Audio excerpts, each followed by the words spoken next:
It was a quiet morning, the kind of morning that feels both familiar and strange. The soft light of early dawn filtered through the curtains, casting long shadows across the room. I was still half asleep when I reached for my coat and keys, preparing to leave for work. It was my usual routine, nothing out of the ordinary. I had woken up late again, rushed to get ready, and was trying to shake off the fog of sleep as I grabbed my bag and headed out the door. I live in a small apartment near the train station, so my daily commute is simple. I just walk a few blocks, grab my coffee at the shop by the station, and hop on the same train. Every morning, it feels like the same sequence of events, a reliable rhythm to start the day. But this time, as I stepped onto the platform, I felt something was off. It wasn't immediately clear, but the air around me felt different, heavier, like something had shifted. I shrugged it off, though. Maybe it was just my tired mind playing tricks on me. I went to pull out my train ticket from my coat pocket, ready to board the train. As my fingers brushed against the fabric, something caught my attention. It wasn't my usual ticket. This one was different. I pulled it out and stared at it in confusion. It was for yesterday's date, a ticket I had clearly never bought. I blinked, my heart racing slightly. It had my name on it, but the train listed on the ticket was not the one I usually took. It was a train to a station I didn't recognize, at a time I couldn't remember being scheduled for. The strange thing was that I knew I hadn't purchased this ticket. I was sure of it. I had been at home last night, not near the station, not anywhere near the train. I glanced around the platform, half expecting to see someone nearby, maybe a fellow commuter who had dropped it by accident, but there was no one close enough. The platform was sparsely populated, and the few people there were already boarding the train. I stared at the ticket again, feeling a shiver crawl up my spine. There was no way this was a mistake. This was my ticket. It had my name on it, but the train listed on it was for a time when I had already been home. There was no logical explanation for how it had ended up in my pocket, or how I could have had a ticket for a train I never took. I had no memory of buying it, no recollection of being at the station yesterday. I tried to shake off the odd feeling that was slowly creeping over me. Maybe I was just tired. Maybe I had put the ticket in my pocket last night and forgotten about it, but that explanation didn't feel right. The more I stared at the ticket, the more something in my gut told me this wasn't a coincidence. There was something wrong. My thoughts were interrupted by the sound of the train pulling into the station. It was time for me to board, but I couldn't bring myself to go. I was frozen, standing at the edge of the platform, still clutching the ticket in my hand. The train doors slid open with a soft hiss, but all I could think about was the ticket. The train was the same one I took every day, the one that would take me to work. But this ticket, this other ticket, was for something different. Something I couldn't remember, something that didn't fit. I hesitated for a moment longer, staring at the ticket, then at the train. The decision felt strange, as if I were being asked to make a choice, but the weight of the situation didn't seem to make sense. I stepped onto the train, hoping that the feeling would pass, hoping that whatever was happening was just my imagination running wild. But it didn't stop there. As I sat down in my usual spot, I tried to focus on the train ride, to calm my mind, but I couldn't shake the feeling that something was watching me. Every face around me seemed too still, too focused on their phones, their books, their papers. And then I looked down at the ticket again. There was something new about it now. A small, almost imperceptible message had appeared on the back of the ticket, written in fine print. I hadn't noticed it before, but there it was now, as if it had materialized out of nowhere. The words were simple but chilling. Asterisk, this is the train you didn't take. Asterisk, my breath caught in my throat. I stared at the message, my mind racing. How could that even be possible? How had this message appeared now, when I had never seen it before? I turned the ticket over, hoping it was a mistake, a printing error, but the words remained. The message was real. The feeling of déjà vu hit me again, stronger this time. This wasn't just about a ticket, it was about something else. Something that had happened, or would happen, but I couldn't quite place it. I looked out the window of the train, watching the city blur past, and then something caught my eye, something familiar. The street, the buildings, the stores, they were all passing by, but there was a slight shift in the view, something different. I thought I saw a glimpse of a building that shouldn't be there, a structure I had never seen before.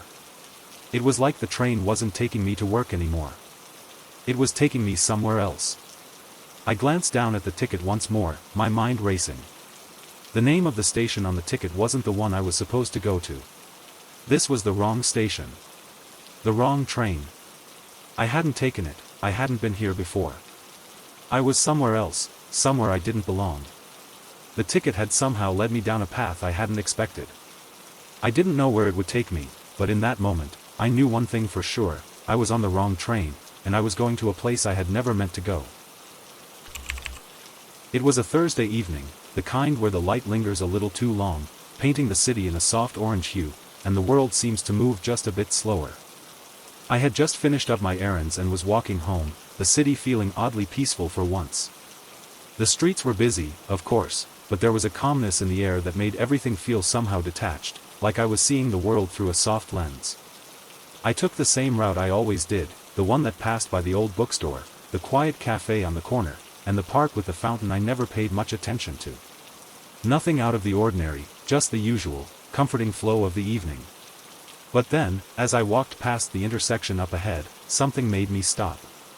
She was standing across the street, just outside the old cafe, looking directly at me. At first, I thought it was just a coincidence, just another stranger in the city, lost in their own world. But then, she smiled. And then she waved. It wasn't a casual wave, like you give a passing friend or acquaintance. No, it was different.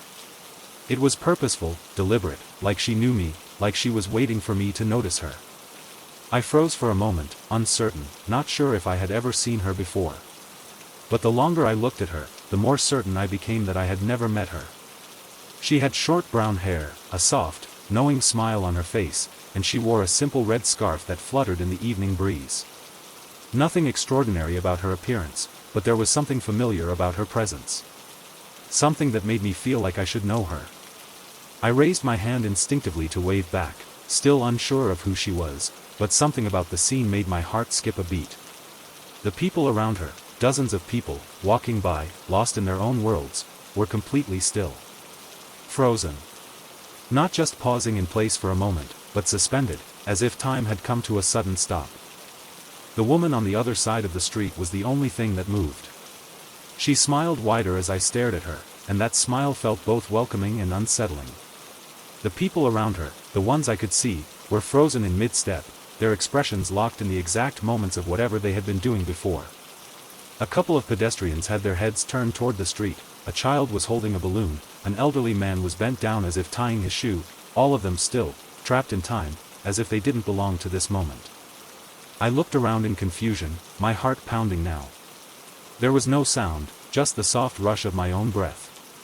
The street was utterly silent, and the fog that had begun to roll in made everything feel like I was standing in a scene from a dream.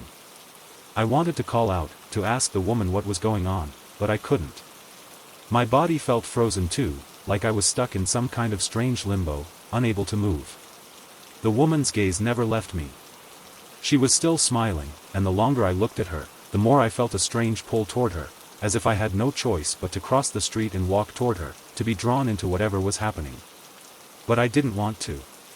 I didn't know why, but I instinctively felt like I shouldn't get any closer. She was the only one moving, and the others around her, the frozen ones, reminded me of something I couldn't quite grasp. It felt wrong.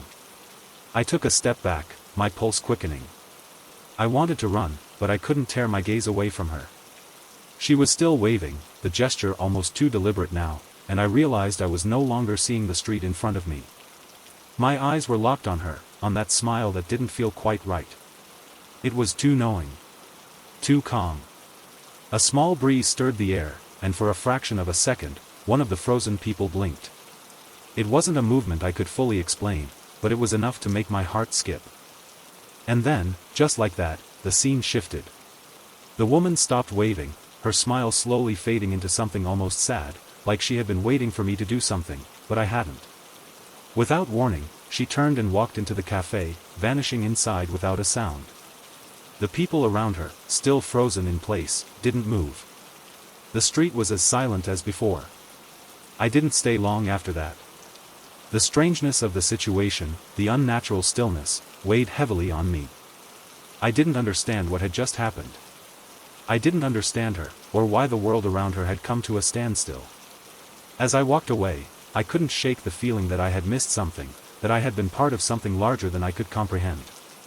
The streetlights flickered, and the mist began to settle in around me as I made my way down the road. My mind raced with questions, but there were no answers. And no matter how far I walked, no matter how much time passed, I could still feel her eyes on me, as if she were waiting for me to come back. Waiting for me to step into the stillness once again. The evening had fallen quietly over the city, the streets bathed in the soft glow of streetlights, casting long shadows on the pavement. It was one of those nights where the world feels suspended in time, where everything moves a little slower, as though the air itself is reluctant to move. I was walking home after a long day, my mind caught in a web of thoughts that seemed to loop endlessly without resolution. The sounds of the city were faint, the usual rush of cars and chatter dulled by the evening calm. I walked down the familiar street, the one that led to my apartment building. It was a street I knew well, with its cracked sidewalks, the small bakery on the corner, and the old clock tower that stood tall at the far end of the block. The clock tower had always been a fixture in my life, marking the passage of time as if it had been there forever. I had never given it much thought, it was just part of the scenery, something I passed every day without noticing. But tonight, something was different. As I approached the clock tower, I glanced up at its large face, as I always did. The time was unmistakable, 8:37 p.m. The hands of the clock were perfectly aligned, the minute hand hovering just past the half hour, the hour hand a few ticks before the next. But then, as I watched, something strange happened. The hands of the clock began to move backwards. I blinked, sure I was seeing things. But no, the hands of the clock continued their backward motion, as if they were being unwound, retracing their steps through time. I stopped in my tracks, my eyes fixed on the clock face, trying to make sense of what I was seeing. The ticking sound, which had always been a familiar, rhythmic presence in the background, now felt strange, out of place, as if the clock was trying to defy the natural order of things. I looked around, half expecting someone else to be as confused as I was, but the street was empty, silent. No one seemed to notice the clock's peculiar behavior. The streetlights flickered briefly, but otherwise, the world around me carried on, oblivious to the shift in time that was unfolding right in front of me. My heart quickened as I stepped closer to the clock tower, the eerie backward ticking growing louder with each step. The hands of the clock continued to turn counterclockwise, slowly at first, but then picking up speed, moving faster and faster until the time was a blur, the numbers on the clock face spinning like a wheel. And then, the strangest thing happened. The world around me seemed to slow. The sounds of the street, the faint hum of distant traffic, the rustle of leaves, all of it seemed to fade, as though the clock's reversal was affecting everything around me. I felt like I was moving through thick air, as though time itself had been stretched, pulled, and twisted in a way I couldn't comprehend. I looked down at my own feet, expecting to feel the familiar rhythm of my walk. But instead, I felt like I was drifting. My steps were heavier than usual, as though the ground beneath me had turned to something softer, like walking through water.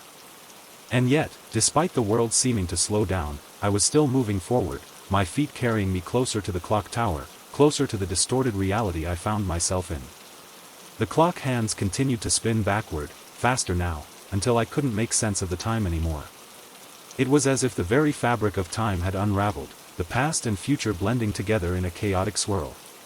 The longer I stood there, the more disoriented I became. I felt a strange compulsion to keep walking, to keep moving forward, even though everything around me seemed to be rewinding. It was as if time had fractured, and I was caught in the middle of it, unable to stop or escape. I reached the base of the clock tower, my head spinning, my breath shallow. The backward ticking seemed louder now, as if it was inside my chest, echoing through my ribs. Looked up at the clock again, my vision blurring slightly from the distortion in the air. The hands were almost spinning now, blurring into a whirl of motion as they moved faster and faster, as though they were in a race against time itself. And then, just as suddenly as it had started, the clock stopped. The hands froze. The ticking ceased. The world around me returned to normal, or at least, what I thought was normal. The streetlights flickered once, then settled into their steady glow. The air felt still again, but the sense of unease hadn't faded. I took a step back, trying to steady myself, trying to make sense of what had just happened. The clock showed 8:37 p.m. again, just as it had when I first looked up. But I knew something was wrong. The feeling of having crossed some invisible line, of having moved through a space outside of time itself, lingered in my chest. I had felt it, the stretch of time, the way it had bent and pulled around me. I glanced at the clock one last time, but this time, I noticed something strange. There, beneath the clock face, where the street sign had always been, there was a small, almost imperceptible scratch on the metal. It looked recent, as though someone had etched it there with a sharp tool. I leaned closer, squinting to read it, and when I did, I felt my heart drop. The scratch read, *, you were never meant to leave. *, my breath caught in my throat, and for a moment, I couldn't move.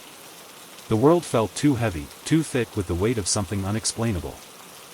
I turned to leave, to walk away from the clock, but as I did, I noticed something else, the sound of footsteps, soft but deliberate, following me from behind. I turned quickly, but no one was there. I kept walking, my pace quickening, my thoughts a blur of confusion and fear. The street ahead was the same as it had always been, the city carrying on as usual, the normal rhythm of the world restored. But deep down, I knew that something had changed. Something had shifted in the air, something I couldn't fully grasp. The clock tower behind me ticked once, loudly, breaking the silence.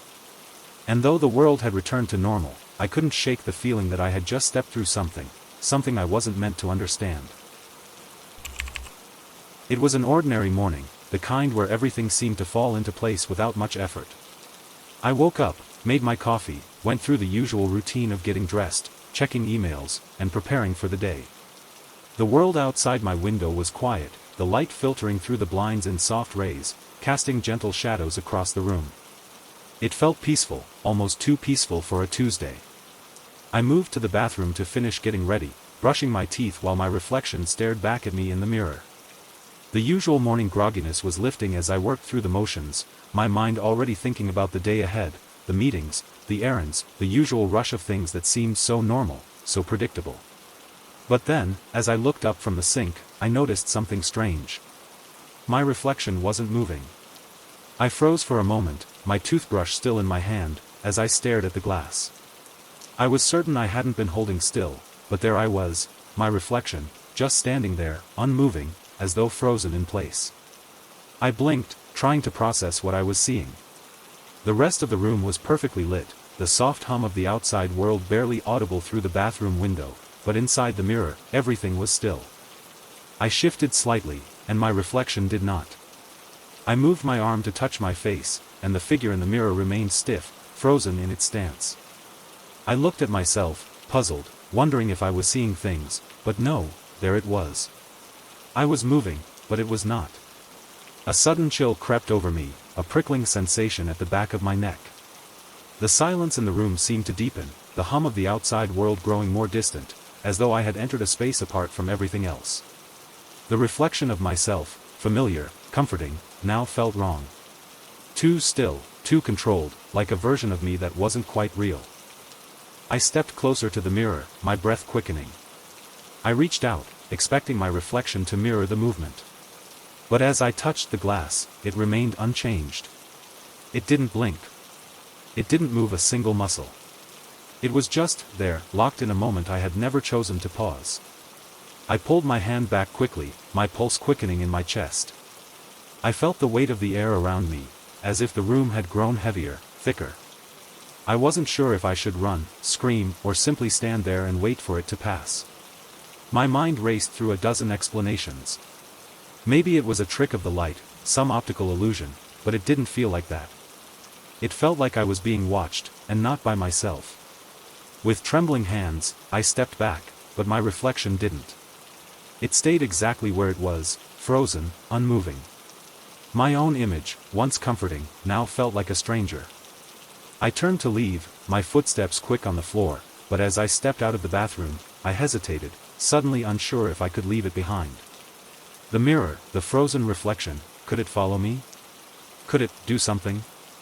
I looked back, a sickly feeling in my stomach, and saw the same unmoving figure staring back at me, still standing, still waiting.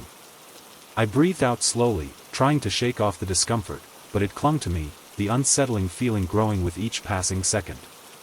I hurried to grab my coat, my mind foggy with confusion. Was I imagining this? It couldn't be real, could it? I had never experienced anything like this before. My reflection had always been a mere reflection, something that simply followed me, never paused, never waited. But as I reached for the door, the strangest thought crept into my mind, what if it's not me in the mirror? I turned back once more, staring at the still figure. My reflection still stood, unmoving. I felt as though the longer I looked at it, the more wrong it felt. It wasn't me, not truly. The expression on its face was the same as mine, but the eyes, those eyes, they were different. They didn't belong. The smile was forced, frozen. Empty. My body went cold with realization. That wasn't me. That was something else, something that had copied me, something that had been waiting for me to make the wrong move. I stepped forward cautiously, my hand reaching for the mirror once again. My reflection still didn't move. But as I touched the glass, something inside the reflection did. For a brief moment, a flicker of movement, just behind the eyes, something sharp, something wrong. I jerked my hand back, the blood rushing to my head as I stumbled backward, my breath shallow and rapid. The reflection stood perfectly still again, as if nothing had happened. But I could still feel it. Something had shifted.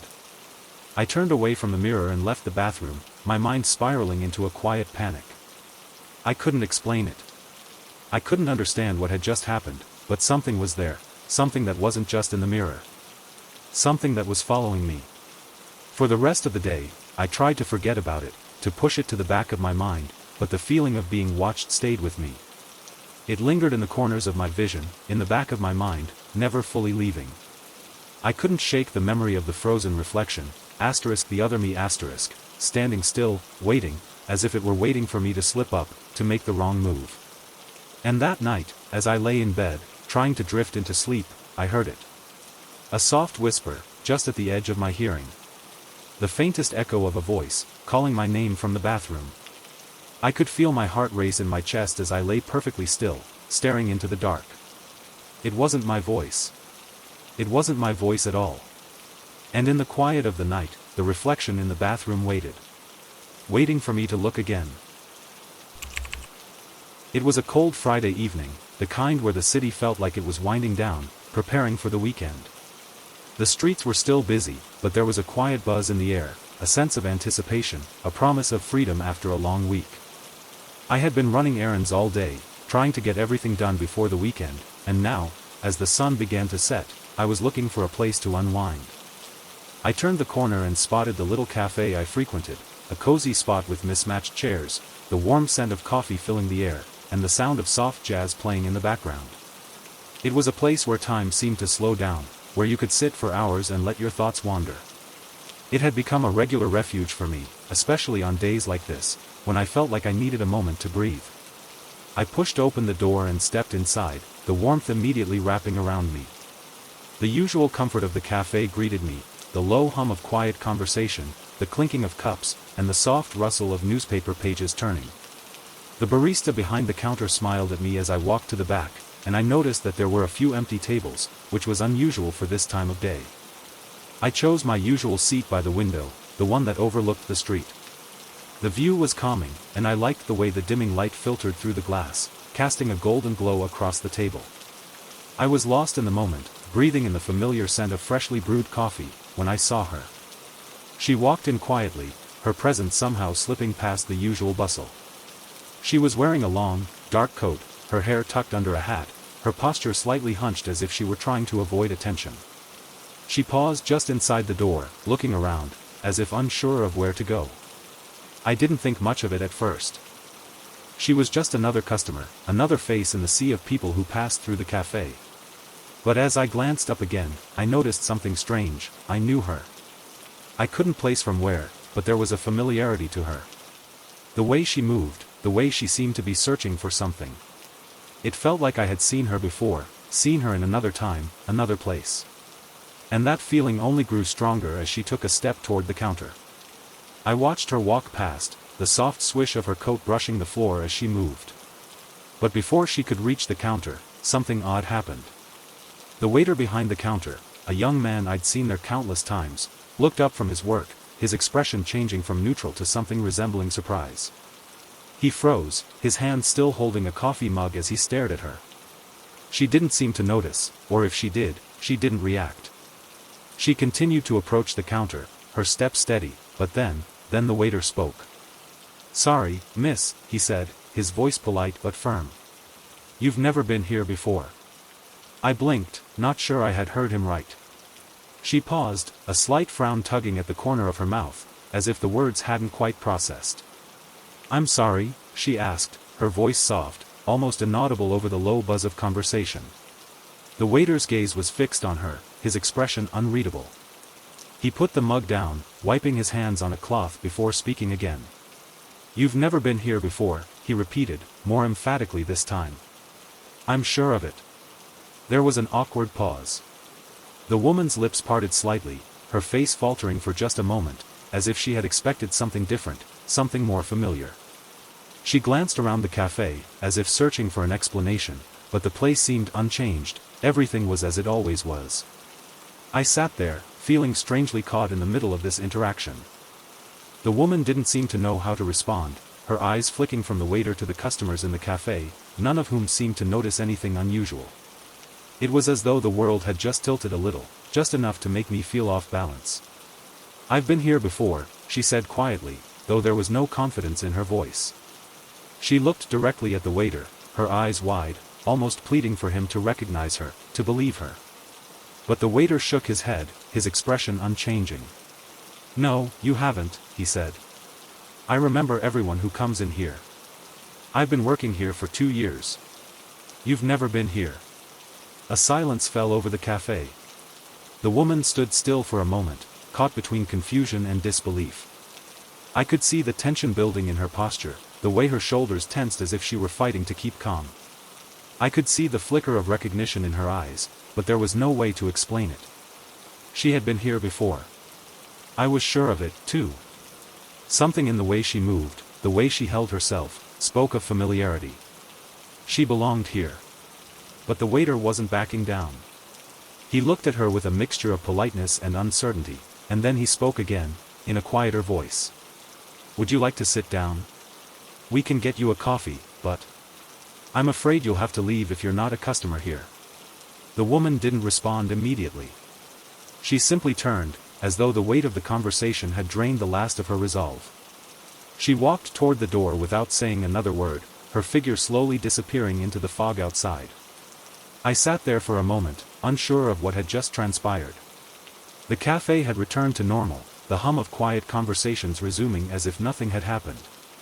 I looked at the waiter, but he was already back to work, wiping down the counter, completely unaffected by what had just occurred.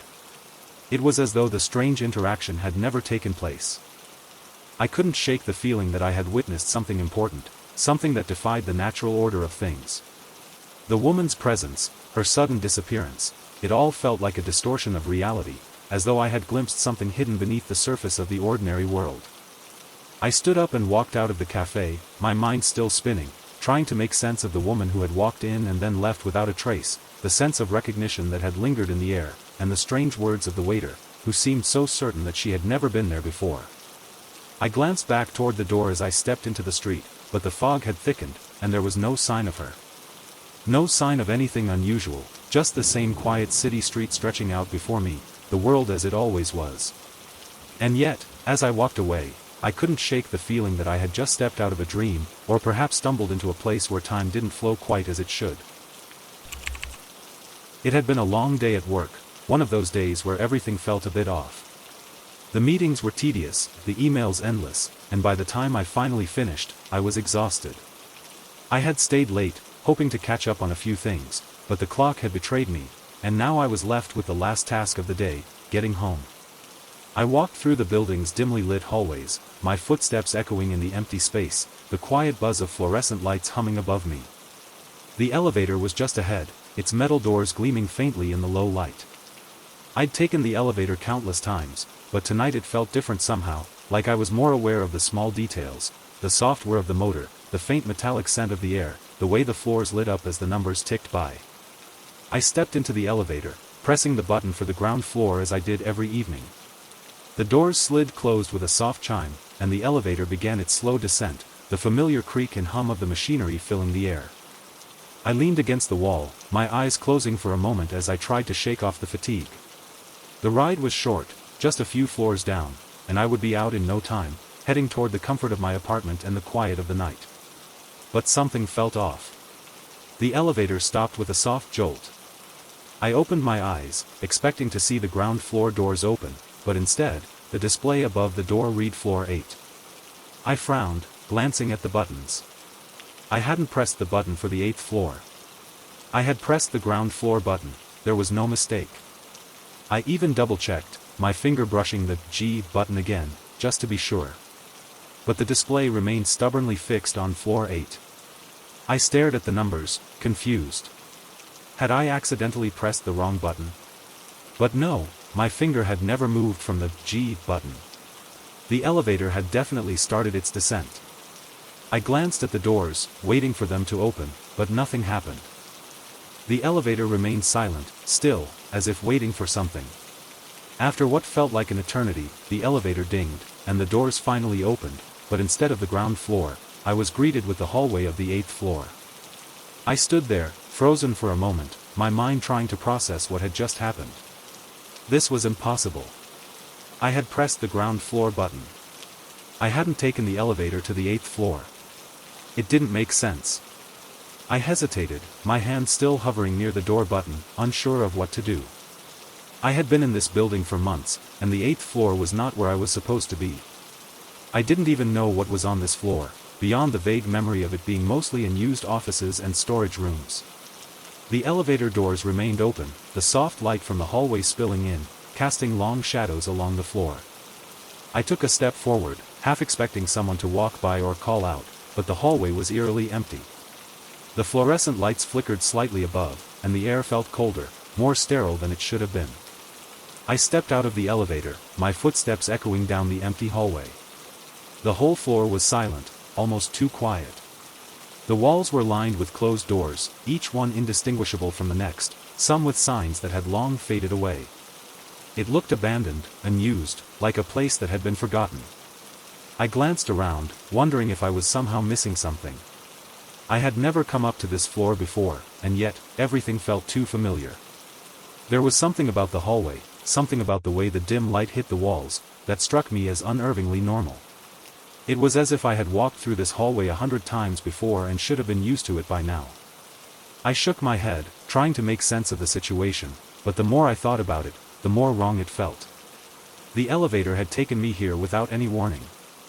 I hadn't pushed the button for this floor, and yet here I was, standing in the middle of a space that felt like I had lived in it. I turned back toward the elevator, ready to get out of there, but when I reached the doors, they didn't open. The ding that signaled the doors opening didn't sound, and I pressed the button to return to the ground floor again. But nothing happened. The elevator remained still. Confused and slightly panicked now, I turned back into the hallway, walking further down the corridor. I didn't know what I was hoping for, maybe someone to be here, maybe some explanation. But the floor was completely silent. No one was there. I kept walking, drawn to the far end of the hall, where a door stood slightly ajar. It looked like an office, the only one on this floor that wasn't sealed. The light inside flickered on and off, just enough to catch my eye. I walked toward the door and, without thinking, pushed it open. The room inside was sparse, nothing more than a desk and a few filing cabinets. The chair behind the desk was empty, but the strange thing was the large, full-length mirror on the far wall. I don't know why it struck me as odd, but the mirror felt out of place in an office. It was clean, its surface perfectly polished, almost too perfect. It reflected the light from the flickering overhead bulb, making the room seem a little brighter, but the reflection seemed off. The light in the room flickered just slightly in the reflection, though the actual light fixture remained still. I stepped closer to the mirror, and as I did, I saw something that made my heart stop. It was me, standing there, reflected in the mirror. But I wasn't standing where I thought I was. In the reflection, I was standing in front of the elevator doors, as if I had been there all along.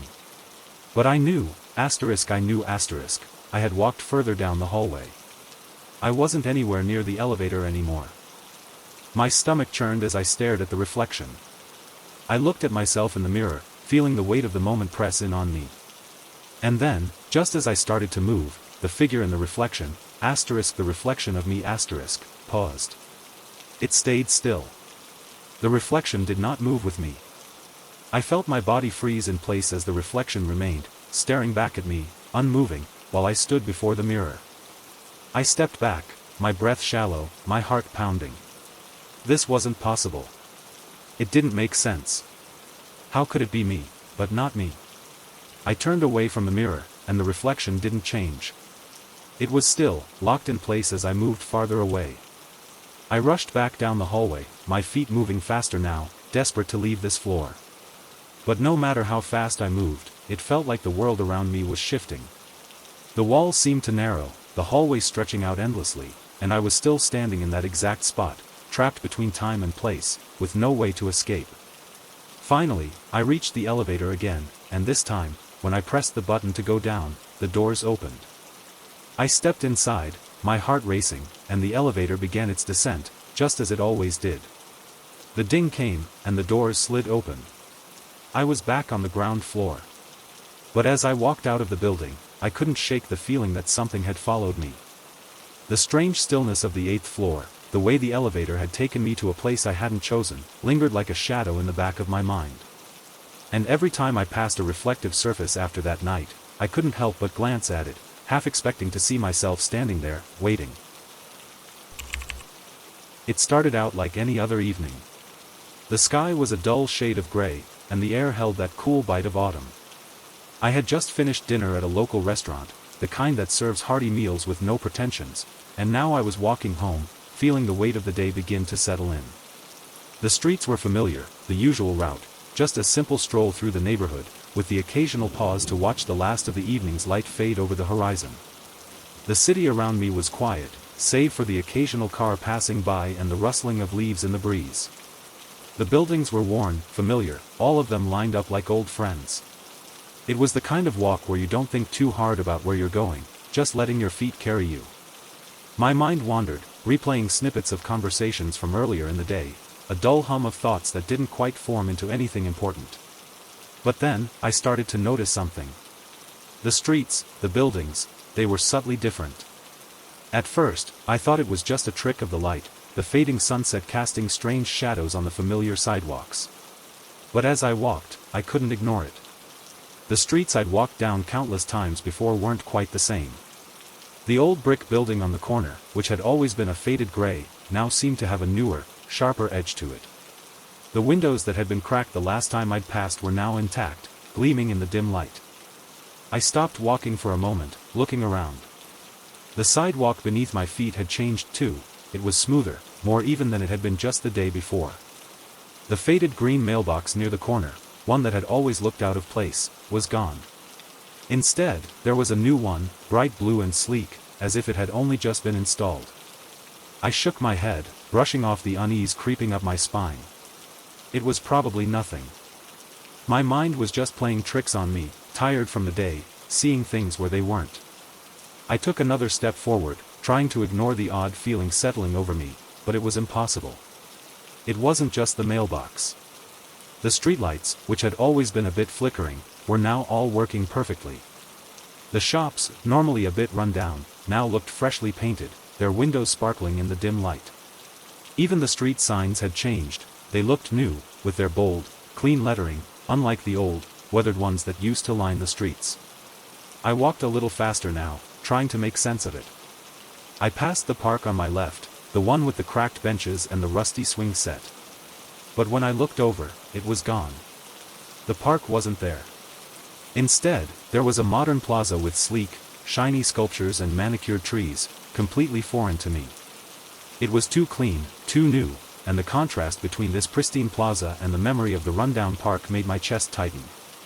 I couldn't have missed the change. I had passed this spot every day for years. I would have remembered if it looked like this before. My heart began to beat faster as I continued walking. The streets, the buildings, the scenery, they were all shifting, changing around me, like I was moving through a version of my neighborhood that didn't belong. But no matter how much I looked around, I couldn't bring myself to believe that I was somewhere else. I knew these streets. I knew this place. It was the neighborhood I'd lived in for years, and yet, something had changed. I reached the intersection where I always turned to head toward home. The street signs were the same, except for the one I usually glance at to cross the road, which now read the name of a street that wasn't even close to my usual route. Hawthorne Lane, it said, but I knew, deep down, that my street was supposed to be Willowbrook Avenue. I had never seen a Hawthorne Lane in my life. I stood still for a moment, staring at the sign, my mind spinning. I didn't know what to think anymore. I looked around. The people walking on the street, the cars parked by the sidewalk, even the trees lining the block, they all looked as if they had been placed here intentionally. Like a set, an illusion. But everything felt real, too real. The way the sidewalk felt beneath my shoes, the hum of a distant conversation, it all felt too familiar to be a dream. I turned the corner, walking towards the apartment building that had always been my destination, hoping to find some semblance of normalcy. The familiar old brick facade came into view, but as I walked closer, my heart sank. The building looked different. It had been repainted, the windows had been replaced, and the worn front door I had walked through hundreds of times was now replaced with a new, sleek entrance that looked completely out of place. I stood there, staring up at it, a wave of confusion and panic rising in my chest. This was my building. I knew this building. But it didn't look like the one I had just left. I reached for my keys, my hands trembling as I tried to unlock the door, but the key didn't fit. It wasn't the right key. My mind raced, this couldn't be happening. It was the same building, the same door, but the keys wouldn't fit. I looked around again, expecting to see something, anything that would reassure me that I hadn't lost my mind. But everything looked different. The street, the buildings, even the atmosphere had shifted, and I was standing in the same spot I always had, yet everything was out of sync. I took a step back and looked down the street. The intersection I had just passed, the familiar shop fronts, the park with its benches, asterisk all of it asterisk, was different. And yet, I was still in the same place. I still recognized the pavement beneath my feet. I had not crossed into some other world. I hadn't taken a wrong turn. It was the same street. I turned and walked back, retracing my steps, trying to make sense of it. The building seemed to blur with each turn, shifting like reflections on water, until I reached the place where I had started. I was back where I began. The mailbox, the park, the streetlights, they were as they had been at the start, unchanged. Yet, I knew they hadn't always been like this. I couldn't explain it, but everything had shifted, changed, rearranged while I walked. And still, I was on the same street. But it wasn't the street I had known. It wasn't the same place anymore. I couldn't tell if I was caught in a loop or if the world was bending around me. But one thing was certain, something had changed, and I was trapped in the middle of it, walking the same path, but never quite reaching the place I thought I knew. It was a quiet Saturday afternoon, one of those rare days where everything felt like it had slowed down. The city outside my window seemed to be taking a break from its usual rush, the usual hum of traffic softened by the faint chill of early autumn. I had just finished my errands, and now, I found myself wandering aimlessly through the streets, letting the calmness of the day wash over me. I didn't have any particular destination in mind, just enjoying the peacefulness of the moment. The sidewalks were dotted with people, some walking briskly, others taking their time, much like me. It was that perfect kind of day where everything felt in sync with the world around you. I turned a corner, heading toward the small park where I liked to sit on weekends, just to clear my head. The trees were starting to change colors, their leaves turning shades of orange and red, and the benches near the fountain were mostly empty, save for a few older folks chatting quietly on one side. As I walked further into the park, I noticed her. She was sitting on a bench, alone, her hands resting on her lap as she gazed out across the water. At first, I didn't think much of it. People sat on benches all the time, lost in their own thoughts. But then, something about her caught my attention. It was her smile. She wasn't looking at anyone in particular, just staring out at the water with a faint, serene smile on her face. It wasn't a wide grin, but a soft, knowing smile. The kind of smile that suggested she knew something I didn't. I couldn't quite explain why, but something about her smile made me pause. It felt familiar. Too familiar. I stood there for a moment, watching her, trying to place where I had seen that smile before. It wasn't until she turned her head slightly, her eyes meeting mine, that I felt the oddest sensation wash over me. It was the smile. The same smile. The same quiet, content expression. I took a slow step forward, my heart inexplicably racing. There was something about her face, something about the way she looked at me, that made everything feel strange. It was as if I had seen her before. As if I knew her, though I couldn't recall when or where. But that smile, it was something I had seen in a dream, or perhaps it was in a moment of déjà vu, a memory from a past I couldn't reach. She smiled again, this time more warmly, as if recognizing me in some way, though I knew we had never met. The smile seemed to stretch across her face, softening her features, and for a moment, it felt like the entire park around us had disappeared. The only thing that mattered in that moment was her smile, so oddly familiar, like I had seen it 1,000 times in my life, across years and places I couldn't place. I walked closer, drawn to her, unable to shake the feeling that there was something deeply important about this encounter, something I had missed. When I reached the bench, she didn't say anything. She simply looked at me, still smiling, as if waiting for me to speak, waiting for me to recognize her. I opened my mouth to say something, but the words wouldn't come. I felt a strange, deep uncertainty. Had I seen her in a dream? Had I met her before? Excuse me, I finally managed, my voice quiet, unsure. I don't mean to be strange, but, have we met before? She didn't respond immediately. She just continued to smile, the same peaceful, knowing smile, as if the answer was obvious but not something that needed to be said aloud. Then, with the softest of sighs, she spoke. "You've seen me before," she said, her voice gentle, almost like a whisper carried on the breeze. "But not here." Her words sent a shiver through me. I felt my heart skip a beat. Her smile never wavered. I didn't know how, but somehow, I knew she wasn't talking about some casual meeting. She was talking about something else. Something deeper. I felt a strange heaviness settle over me. The sensation that I had been here before, in this exact spot, with this exact woman, gnawed at the back of my mind. I had no memory of it, no specific event that I could pull up, but there was a certainty about her words that sent a cold wave through me. "I don't understand," I murmured, shaking my head as I looked at her, searching for something, an answer, a clue, anything to explain what was happening. "You don't have to," she replied, her voice calm, soothing. "You'll remember when the time is right. But for now, I'm here." I couldn't help but feel an overwhelming sense of connection, of familiarity. It was as though I had known her for far longer than I could recall. I sat down on the bench beside her, still trying to shake the feeling that this moment was somehow predestined, that it had always been this way. "I don't know why," I whispered, "but it feels like I've known you my whole life. Like I've seen you, like I've felt this moment before." She smiled again, this time with a kind of understanding, as if she had known this would happen, as if she had been waiting for me to reach this point. "You've known me, and you will know me again. Don't worry about it now. Let time unfold as it needs to." I wanted to ask more, to understand what she meant, but as I opened my mouth, I felt a strange pressure in my chest, a pull, like I was being tugged away from this moment, this conversation. And just as quickly as I had walked up to her, I found myself standing again, looking down at the bench. She was gone. I looked around, confused, my heart racing. The park was still there, the trees swaying in the breeze, the soft light of the evening fading, but she was no longer sitting there. It was as if she had never been there at all. I blinked and rubbed my eyes, but nothing changed. The bench was empty. The familiar quiet of the park seemed colder now, emptier. My mind raced, trying to make sense of what had just happened. Was it a dream? A vision?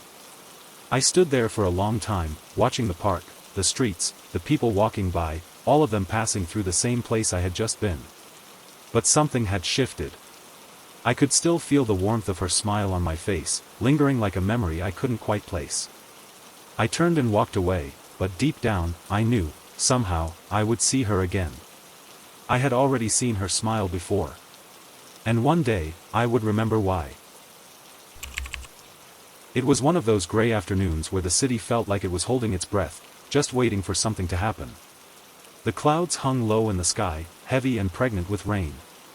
I had finished work a bit earlier than usual and, as I often did, found myself walking down the familiar streets of my neighborhood, not quite ready to go home yet. I had no particular plan in mind, just a vague need to be somewhere that wasn't the office, that wasn't my apartment. My mind had been buzzing with work, responsibilities, things I couldn't shake off, and I needed a moment of escape. I wandered to the bar around the corner, the one I always went to after a long day. It was small and dimly lit, with dark wood floors and low ceilings. The kind of place that had been around for years, with no pretense, no special cocktail menu or fancy lighting, just a long counter and a few worn tables. The bartender, Frank, was always there, his gray hair and deep laugh a permanent fixture in the bar. The jukebox played old rock songs, the hum of conversation mixing with the clink of glass and the occasional laugh. It was familiar. Comfortable. I pushed open the door, and as usual, the familiar buzz of the place hit me. The low chatter, the smell of whiskey and stale beer, the sound of ice cubes clinking in glasses. But something felt off, just a little bit, as I stepped inside. I shook it off, dismissing it as nothing, and made my way to the bar. The bell above the door jingled softly behind me, and I slid onto one of the stools. Frank glanced over from behind the counter, his face lighting up with a smile. "Evening, stranger." "The usual?" I nodded, a smile tugging at my lips. "Yeah, I'll take the usual." He nodded and started pouring my drink. The bar was almost full, but as I looked around, something odd hit me. It wasn't just the normal patrons, the regulars who always seemed to gather here, always at the same time, always at the same seat. It was the faces. They were exactly the same. I paused, my hand on my drink as I scanned the room. There was the couple in the corner, the man with the graying beard and the woman with the red scarf, sitting just like they had the night before. There was the older man in the leather jacket, hunched over his drink at the table by the window, his eyes glued to the empty glass in front of him. The woman in the floral dress, the one who always sat at the bar and read her book, her hair pulled back in a messy bun. All of them, sitting in the same places, wearing the same clothes, doing the same things they had done the night before. The scene felt too familiar. Too repetitive. I glanced around again, a cold chill creeping up my spine. The same conversations, the same laughter, the same murmurs of the jukebox playing in the background. I didn't know what it was, but something about the way the people were frozen in their actions made everything feel like I was stepping into a loop, a scene that had played out before. "Here you go," Frank said, setting my drink down in front of me. I took a sip, trying to shake the unsettling feeling that was creeping over me. But as I looked up, I saw it. The couple in the corner, they were looking at me. Not just glancing, but looking at me, their eyes fixed on me in a way that felt unnatural. It was as if they had seen me before, as if I was supposed to know them. I blinked and looked away, suddenly unsure of where to focus. I glanced back down at my drink, then back at the same table, and there they were again, staring. The man in the leather jacket raised his glass, as if acknowledging my confusion, his eyes locking with mine, and then he tilted his head slightly, as if waiting for me to understand. His face was eerily familiar, too familiar, like a memory I couldn't quite place. I turned to Frank, who was wiping down the counter with his usual slow, methodical movements. "Hey, Frank," I said, trying to steady my voice. "Have I seen those people here before?" Frank didn't look up from his task. "They're regulars," he said, his voice gruff but friendly. "They're here every night. Same time, same place. You know the drill." "Right," I muttered, my stomach turning slightly. I tried to smile, but it felt forced. I leaned back in my chair, taking another sip of my drink, my gaze flickering over the room once more. I couldn't help but feel like I had walked into the same bar, on the same day, but in a slightly different version of reality. The faces were unchanged, the conversations the same, the feeling of déjà vu overwhelming. Hadn't I already seen this? Didn't I already know this place? Hadn't I already had this conversation, with these same people, at this same bar? And then it hit me. The thought, sudden and sharp, made me freeze. Asterisk, had I been here yesterday? Asterisk, no, that wasn't possible. I had just stepped off the train after work today. I had just walked in from the street. But, had I? A wave of dizziness washed over me. The thought lingered, like a whisper at the back of my mind. What if the people in this bar, the ones who felt so familiar, had been here before, in the exact same way? What if the routine, the conversations, the actions were not as new as I thought? I looked around again. The couple in the corner, they were still watching me. The man with the graying beard, his mouth barely moving, speaking to the woman in the red scarf, just as they had last night. The woman at the bar, the one with the book, she hadn't turned a single page, her finger marking the same spot as it had been hours ago. They were all frozen in time, as if they were trapped in some repetition of the same evening, living out the same moment over and over again. I felt the weight of the moment press down on me. I turned to Frank again. "Frank," I said, a little more urgently now. "Are you sure you haven't seen me here before?" Frank finally looked up, his expression unreadable. His eyes locked onto mine, and for a moment, the room seemed to hold its breath. Then, he gave me a small, knowing smile. "You've been here every night this week," he said, his voice oddly calm, but the words had a weight to them that made my chest tighten. "Just like them. You're one of the regulars now." I stared at him, unable to respond. My mind raced, trying to process what he was saying. The room felt like it was closing in on me. I had been here yesterday. I had been here before. I took a deep breath, standing up quickly, my heart hammering in my chest. I turned toward the door, but as I did, I caught one last glimpse of the couple in the corner. They were smiling at me now, the same knowing smile I had seen before. I pushed open the door and stepped outside, the cold air rushing in to meet me, but I couldn't shake the feeling that I had never really left. I had walked into the bar, but somehow, I had never truly left it either. The faces, the conversations, they were all the same, looping around me in a way I couldn't escape. And as I stood on the sidewalk, staring at the street, I realized one thing with certainty: I would be back here tomorrow. The same bar. The same faces. The same conversation. And I wouldn't even remember when it all started. It was a typical afternoon when I decided to take a walk through the city. The sun was hiding behind a thick blanket of clouds, and the air had that cool bite to it that signaled the arrival of fall. I had spent most of the day indoors, working, feeling the weight of the week settle on my shoulders. So when the clock struck a certain hour, I decided to step outside for a bit of fresh air, to clear my head. The streets were still bustling with activity, but there was a quietness about it, a rhythm to the movement that made the city feel almost meditative. I walked down the same street I always did, heading toward the small park where I often found solace. The path was familiar, the same rows of brownstone buildings, the same coffee shop on the corner, the same park bench by the fountain. It was a route I knew well, and the comfort of routine always put me at ease. But then, something strange happened. I crossed the street near the park, my footsteps steady and unconcerned. The familiar clink of a passing bus and the sound of distant chatter drifted through the air as I made my way to the other side. And that was when I noticed it: the street had changed. I paused, my heart skipping a beat. The sidewalk I had just stepped onto was different. Not drastically so, but subtle changes caught my eye. The familiar storefront I had passed countless times wasn't there anymore. In its place was a new cafe, its windows sparkling clean, its sign fresh and modern, nothing like the old, worn-out bookstore that had been there yesterday. I looked down the street, my eyes darting between the other buildings, trying to make sense of it. The block was the same, mostly, yet everything felt off. The angle of the corner was sharper than I remembered, and the trees lining the street seemed more dense, more clustered. The rhythm of the street was off, like I had stepped into a version of it that wasn't quite mine. I shook my head, thinking that I was simply imagining things, too tired from the day. I looked around again, hoping to reassure myself, but the discomfort in my stomach only deepened. I turned back to the spot where I had crossed from, expecting to see the same street I had just left. But when I looked over my shoulder, the street was different again. The coffee shop on the corner had vanished entirely, replaced by a small bodega with neon signs in the window. The trees had shifted as well, their branches bending in unfamiliar directions, and the streetlights flickered oddly, casting long, uneven shadows. It was as though I had crossed into a parallel version of the city, a place where everything I thought I knew was slightly askew, and I had no control over it. My pulse quickened as I looked back and forth between the two streets.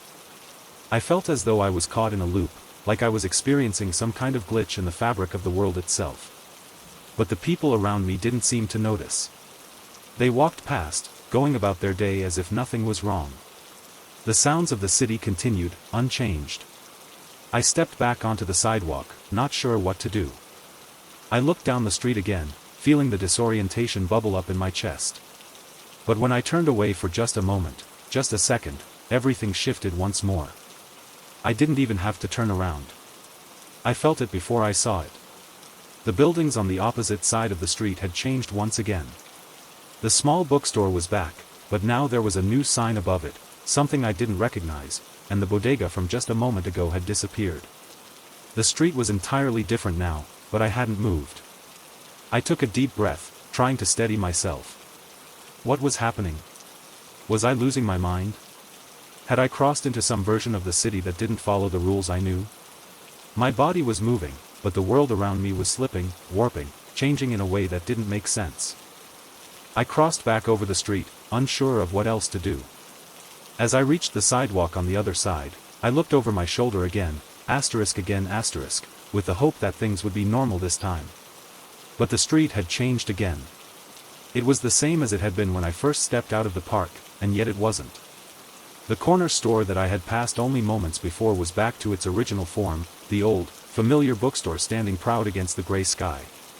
The trees were where they should be. The rhythm of the street seemed to fall back into place. I stepped forward, hesitant, and for the first time, I didn't trust what my eyes were showing me. I tried to keep walking, to shake off the sense of dread that had crept up my spine, but each time I looked away, each time I glanced back or down the street, it changed. Every time. The familiar city was no longer familiar. The streets I had known for years now felt like a puzzle, a labyrinth with no beginning or end. It was as if the world itself was playing tricks on me, forcing me to see things that weren't real, or perhaps things that were real in ways I couldn't understand. I didn't know how long I stood there, caught between the shifting streets, between the world I thought I knew and the one that kept changing with every glance. The sky overhead grew darker, the city lights flickering to life, but I couldn't bring myself to move. The disorientation was overwhelming. I had crossed the street. But somehow, it felt like I had crossed into a place where streets didn't stay the same, where time and space bent and shifted with every step. And no matter how many times I looked away, I knew one thing for certain, I was still on the same street. But somehow, it was never the same street again. I was going through some old boxes in my attic, sorting through things I hadn't looked at in years. The boxes were filled with random memories, birthday cards, old concert tickets, photos of friends long since faded away. It had been a dreary Sunday afternoon, and the weather outside made it the perfect time to clean out the attic and clear away the clutter. The dust in the air was thick, and the wooden beams above creaked every time I moved, making me feel like I wasn't alone, even though I knew I was. As I sifted through a stack of old magazines, my hand brushed against something that felt thicker than the paper. I pulled out a faded envelope, its edges yellowed with age, the kind of envelope that's been tucked away for far too long.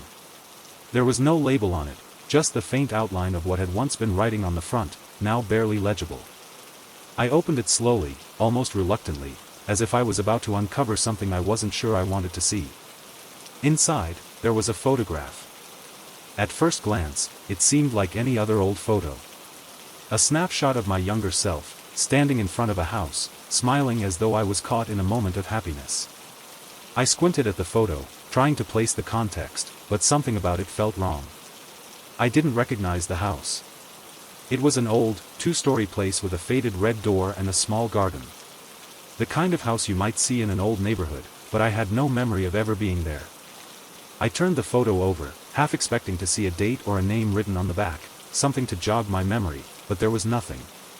Just the smooth surface of the paper. My pulse quickened as I studied the photo again, feeling a growing sense of unease. I looked at the face in the photograph, my face, and I felt a cold shiver run through me. It was definitely me, no doubt about it. The smile, the eyes, everything was exactly the same. But the more I looked at it, the more unfamiliar it became. The setting felt wrong, like it belonged to someone else. The more I stared at that image, the more disconnected I felt from it. The house, the garden, even the way I stood, it was as if it was a place I had never been, a place I didn't remember. I sat back, my hands trembling slightly as I held the photo, trying to make sense of what I was seeing. The longer I stared at it, the more distant the memory of that version of me became. It was as if the photograph belonged to someone else, someone who looked like me, but wasn't quite me. A part of my life that had been erased, locked away somewhere in the past. I rummaged through the box more frantically now, hoping to find something else, anything that might give me a clue about where this photo had come from. As I sifted through the old papers and trinkets, I found more photographs, each one more unsettling than the last. There were more images of myself in places I didn't recognize, sitting on a bench in a park I didn't remember visiting, smiling with friends I couldn't place, standing in front of unfamiliar buildings. Each photo was a snapshot of a life I didn't remember living, a version of myself I couldn't connect to. It was like I was looking at a stranger's memories. The more I searched through the box, the more I began to doubt the reality of the life I thought I had lived. Had I really been to those places? Had I met those people? The memories felt like they were slipping through my fingers, like sand that was impossible to hold on to. I sat there in the attic for what felt like hours, the photographs scattered around me, each one a puzzle piece I couldn't fit together. I could feel the weight of something pressing down on me, a growing sense of panic, as though I was starting to unravel. Every time I thought I had a grasp on my past, something new emerged that didn't belong. As I held the photograph of myself in front of the house I couldn't remember, a thought flashed through my mind, a thought that sent a chill down my spine. Asterisk, what if this wasn't a memory? What if it was a glimpse into a life I had forgotten? Asterisk, I dropped the photograph back into the box and stepped back, my breath shallow. The attic felt smaller now, the walls closing in on me. I wanted to run, to escape the overwhelming feeling that my past was slipping away from me, but there was nowhere to run. I had already stepped too far into the unknown. I couldn't shake the thought that I was missing something. Something important. But I didn't know what it was. The photograph of myself, smiling in front of a house I didn't remember, wasn't just a photograph. It was a key to a part of my life I had forgotten, a piece of a puzzle that didn't fit. The longer I stayed in that attic, the more I realized, the photograph wasn't just a memory lost in time. It was a memory that had never been mine to begin with. And yet, it was mine. The longer I looked at it, the more I began to wonder, how many other lives had I lived that I couldn't remember? How many moments had I forgotten, locked away in the corners of my mind, never to be recalled again? I left the attic that day with more questions than answers. The photograph stayed with me, buried in the back of my mind, a reminder of something I couldn't grasp. And every now and then, when I walk through the streets, or when I look in the mirror, I feel a flicker, a sensation that maybe, just maybe, there's a version of me out there living a life I'll never remember. It was late afternoon when I found myself walking down the familiar streets of the city, my footsteps echoing in the quiet space between the buildings. The world around me was shifting from daylight to twilight, the sky painted in shades of gold and pink as the sun dipped lower, casting long shadows across the pavement. I had just finished a long day at work and decided to take a detour on my way home, nothing too far, just enough to clear my mind, to give myself some space to think. I walked down the same streets I always did, my mind wandering, not focused on anything in particular.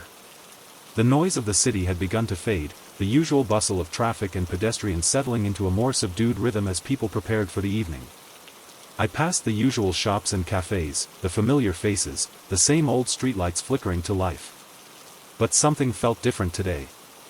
I reached the small park near the edge of the city, a place I often visited when I needed a moment of peace. It was a quiet spot, the trees tall and dense, their branches swaying gently in the wind, the sounds of the world softened by the thick canopy above. I had planned to sit on one of the benches, just to take a moment to breathe, but as I approached, I saw her standing by the edge of the park. She was staring out toward the city, her figure framed by the fading light of the day. She wasn't old, maybe in her late 20s, her hair long and flowing, her posture straight, as if she were waiting for something, or someone. I didn't recognize her, but something about the way she stood, the way she seemed so focused on whatever lay ahead, drew me toward her.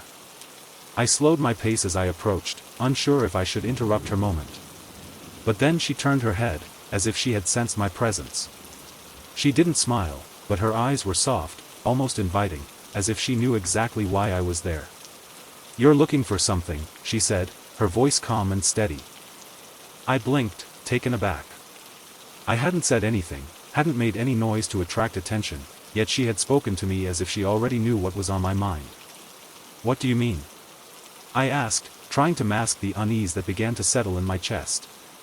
She gestured toward the skyline, the city sprawling in front of us, the buildings reaching up toward the sky, their lights twinkling as the day faded. "The city," she said, "you're looking at it, but not the way it really is." I furrowed my brow, confused. What did she mean? I looked at the city again, the same city I had seen 1,000 times. The streets I walked, the buildings I passed, the people I knew, it all looked the same, just like it always did. "What do you mean?" I asked again, my voice quieter now, unsure of where this conversation was going. She didn't respond immediately, but instead turned slightly, lifting her hand to point toward the horizon. Her finger traced the skyline, as if she were drawing an invisible line in the air. "This city isn't what you think it is," she said, her voice almost a whisper now. "What you're looking at isn't the real city. You're looking at a reflection. A shadow of something else." I looked at her, more confused than ever. The city in front of me looked real enough. I could hear the cars in the distance, the hum of people's voices, the familiar sounds of the city I had lived in for years. But something in the way she spoke, in the calm certainty of her words, made me pause. I looked back at the city, then back at her. She was still pointing, her eyes distant, focused on something I couldn't see.